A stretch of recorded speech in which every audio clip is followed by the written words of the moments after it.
Mute करिएगा, बात इतिहास की हो रही है, हमें लगता है आपसे ज्यादा अच्छी तरह कोई नहीं बता सकता है।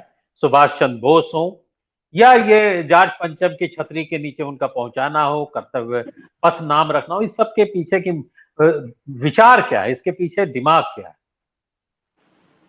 देखिए, विचार तो एकदम स्पष्ट है। मतलब पिछले तकरीबन 6 साल से एक कोशिश की जा रही है कि किस तरीके से नेताजी को हड़प के, जैसे सरदार पटेल के लिए एक नायक हड़प परियोजना लाई गई और उसके बाद उनका बहुत बड़ा स्टेचू बना करके ये दावा किया गया कि, और लोगों को दिग्भ्रमित करने की कोशिश की गई जैसे सरदार पटेल आरएसएस के नेता हो, कांग्रेस के नेता ना हो। उसी तरीके से उसके बाद फिर गांधी जी का चरखा हड़प लिया, गांधी जी का एनक स्वच्छ भारत अभियान और ये सारी चीजें, फिर वो नायक हड़प योजना का वो भी प्रोजेक्ट है। उसी तरीके से नायक हड़प योजना का जो तीसरा सबसे बड़ा निशाना है वो नेताजी है।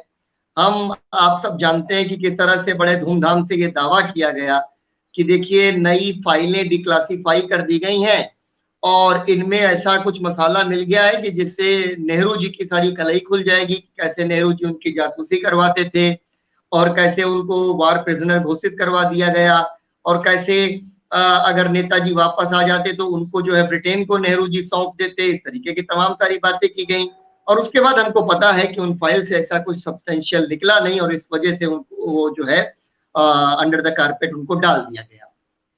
देखिए, औपनिवेशिक परियोजना, इसके संदर्भ में ही सारी बात की जा रही है कि भाई ये तो जितने भी कॉलोनियल सिंबल्स थे हम सारे के सारे कॉलोनियल सिंबल्स हटा देंगे। मैं मोदी जी, आरएसएस और भाजपा की भावना के साथ हूं कि अगर वो बहुत ही सिंसियर एफर्ट करना चाहते हैं हिंदुस्तान के डीकोलोनाइजेशन का तो ठीक है, जरूर होना चाहिए डीकोलोनाइजेशन। लेकिन सबसे जो बुनियादी पेच जहां पर फंस जाता है वो ये फंस जाता है कि सांप्रदायिकता या कोलोनियलिज्म या कम्युनलिज्म तो अपने आप में एक कोलोनियल प्रोजेक्ट है, सांप्रदायिकता अपने आप में एक औपनिवेशिक प्रोजेक्ट है, एक परियोजना है।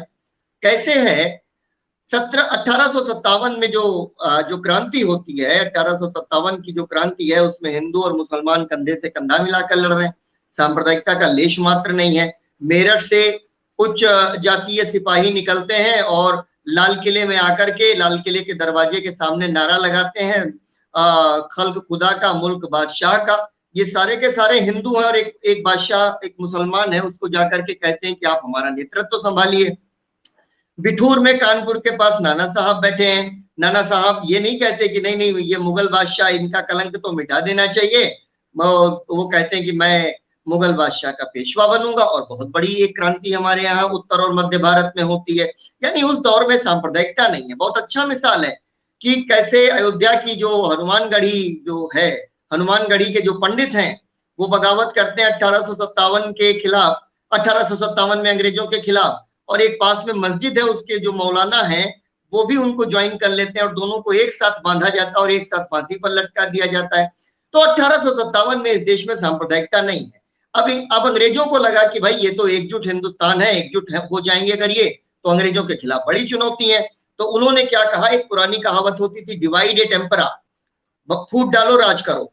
तो वो जो फूट डालो राज करो की नीति के तहत हिंदुओं और मुसलमानों को बांटने का एक पूरा इंटेलेक्चुअल आइडियोलॉजिकल प्रोजेक्ट लाया गया हिंदुस्तान में और कैसे अलग उसी तरीके का इतिहास लिखा गया। मैं आपको कहूं कि जेम्स मिल आए, जेम्स मिल ने कहा कि देखिए सुदूर भारत में जो प्राचीन भारत हुआ करता था वो हिंदू भारत था और जो मध्यकालीन भारत है उसको मध्यकालीन भारत कहा जाना चाहिए था। उसको उन्होंने कहा कि ये तो मुस्लिम युग है, अंधकार का युग है। और फिर उन्होंने कहा कि ब्रिटिश युग है। उन्होंने नहीं कहा कि जब अंग्रेज भारत आए तो ये ईसाई युग है, लेकिन उसको कहा कि ब्रिटिश युग है। यानी सांप्रदायिकता के बीज डाले गए। अब उस सांप्रदायिकता के बीज जो डाले अंग्रेजों ने, उससे जो दो विषबेलें पनपी, एक विषबेल जो है मुस्लिम सांप्रदायिकता की विषबेल है, दूसरी विषबेल जो है वो हिंदू सांप्रदायिकता की विषबेल है। और मैं मानता हूं कि 1947 के विभाजन में प्रीडोमिनेंटली मुस्लिम सांप्रदायिकता जिम्मेदार है। मैं ये नहीं कहता कि नहीं, उसमें दोनों का बराबर बराबर हाथ है। निश्चित है मुस्लिम सांप्रदायिकता बहुत जिम्मेदार है, लेकिन सांप्रदायिकता अपने आप में इसलिए एक विभाजनकारी प्रवृत्ति है। और सांप्रदायिकता ने आजादी की लड़ाई के समय हमेशा किससे लड़ाई की? उपनिवेशवाद से लड़ाई नहीं की, राष्ट्रवाद से लड़ाई की। तो भाई अगर आप बहुत सिंसियर हैं कि आप डीकोलोनाइजेशन करना चाहते हैं इस देश का, तो सांप्रदायिकता की विचारधारा से तौबा कर लीजिए और आजादी की लड़ाई के मूल्यों की तरफ आ जाइए।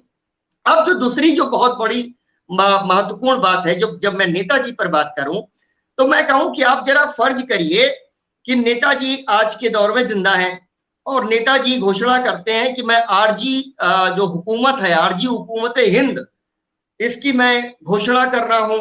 और उनका नारा होता है इत्तेफाक, इत्माद और कुर्बानी।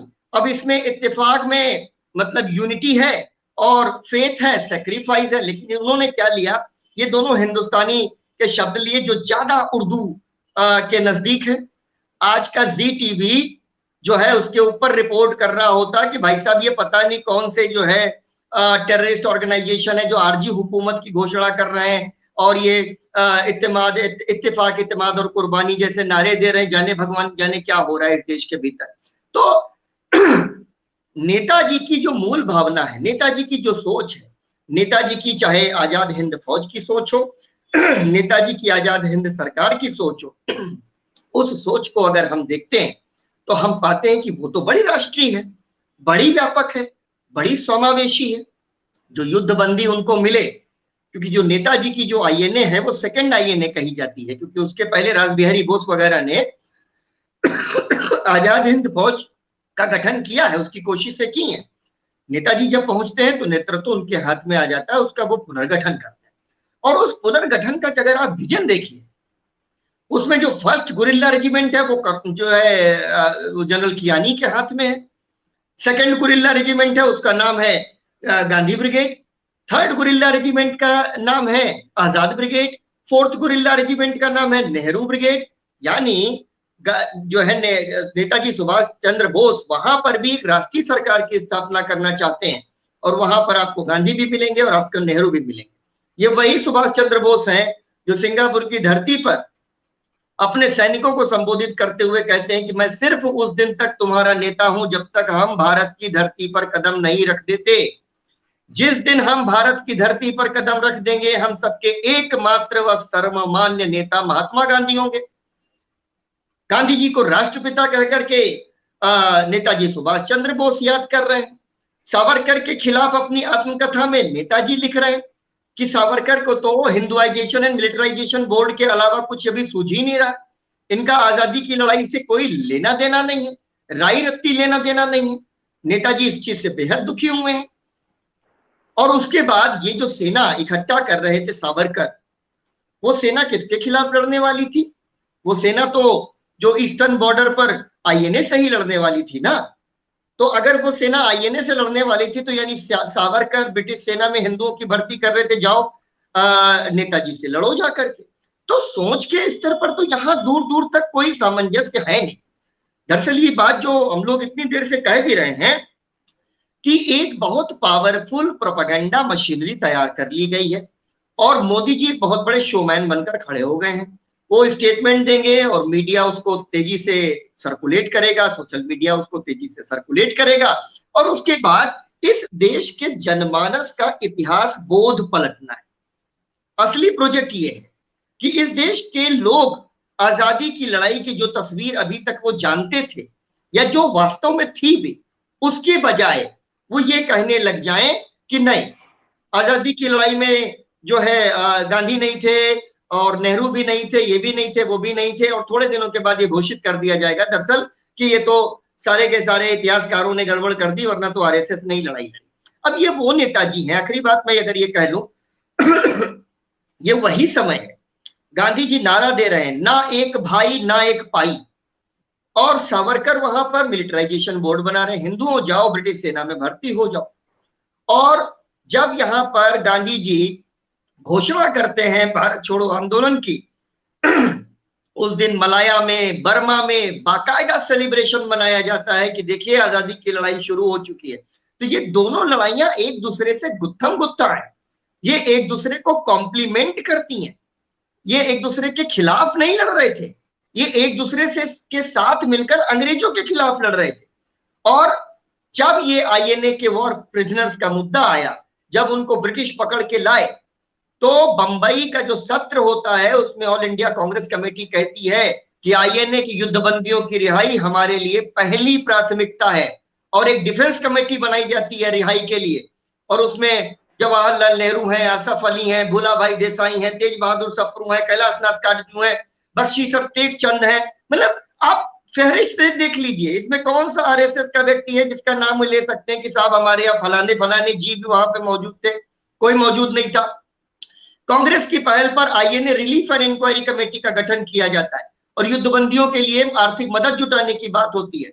इस काम के लिए कांग्रेस की आईएनए फंड कमेटी बनती है और बंबई के मेयर के fund, all India Congress committee के फंड, प्रदेश कांग्रेस कमेटियों के फंड, तमाम दस्तावेज बिखरे पड़े हैं कि कैसे कांग्रेस लगातार आईएनए के युद्धबंदियों के समर्थन में खड़ी। और उसके बाद इस देश, अभी जो अनिल जी कह रहे थे, ये जो बात है, नेहरू 1952 में एक चिट्ठी लिखते हैं और वो कहते हैं कि जो फॉरेन अफेयर्स और ये फाइनेंस और एक्सटर्नल अफेयर्स का जो मिनिस्ट्री हुआ करता था, उसको कहते हैं कि नेताजी की जो विधवा है उनको हम मदद कैसे भेज सकते हैं, उनको मदद भेजने के तरीके ढूंढिए। और उसके बाद वो प्राइवेट चैनल से मदद भेजने की कोशिश की जाती है। उसके बाद ऑल इंडिया कांग्रेस कमेटी को एक ट्रस्ट डीड सौंपी जाती है जिसमें बीसी रे और जवाहरलाल नेहरू जिसके ट्रस्टीज हैं, और वो जो है लगातार वो मदद देती है। वो 1965 तक वो मदद लगातार चलती रहती। क्या झूठ चल रहा है। मतलब मैं सोचता हूं कि इतने मैसिव प्रोपेगेंडा मशीनरी के साथ ये लोग भारत की जो है का इतिहास बहुत बदलना चाहते हैं। और इसके अलावा ये अपने आप में एक बहुत बड़ा कॉलोनियल प्रोजेक्ट है। जो आजादी की लड़ाई के इतिहास, सच्चे इतिहास के खिलाफ खड़ा हो, वो कॉलोनियल है, वो औपनिवेशिक है।